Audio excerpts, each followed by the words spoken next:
Das Problem, das sich haftungsrechtlich stellt bei Industrie 4.0, ist, dass die gesamte Produktion ja viel vernetzter stattfindet.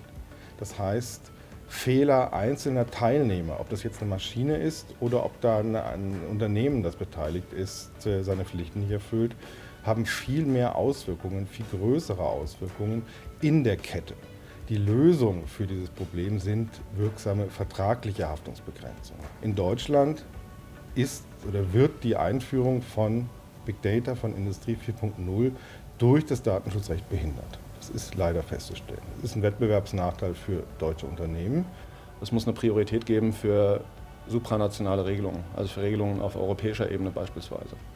Die Chancen dafür sind sehr gut, weil gerade jetzt die Datenschutzgrundverordnung verabschiedet wurde. Wir haben zugleich die Richtlinie für den Schutz von Geschäftsgeheimnissen beispielsweise, die verabschiedet wurde. Es geht alles in die gleiche Richtung. Es wird helfen, Industrie 4.0 mit Rahmenbedingungen zu versehen, die sie wirtschaftlich machbar und auch lukrativ sein lassen. Wenn Hacker es schaffen, in Unternehmensnetzwerke einzudringen, dann hat das heute für das Unternehmen ganz andere Folgen, viel schwerwiegende Folgen, als es noch vor 10 Jahren war. Bei Industrie 4.0, wo wirklich die Vernetzung zwischen Unternehmen noch nur einen ganz anderen Grad erreichen wird, sind die Folgen von Ausfällen der IT oder auch von gestohlenen Daten erheblich weitgehender.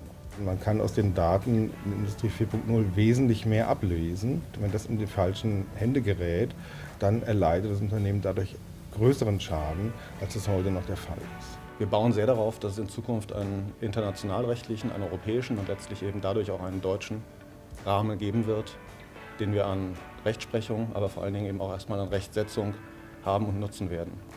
Auf der anderen Seite, bis dahin kommt es aus unserer Sicht darauf an, dass wir auf eine innovative Art, open-minded, bestehende rechtliche Werkzeuge nutzen und einsetzen, damit wir ein Niveau erreichen, was den Unternehmen erlaubt, ihre Chancen zu nutzen.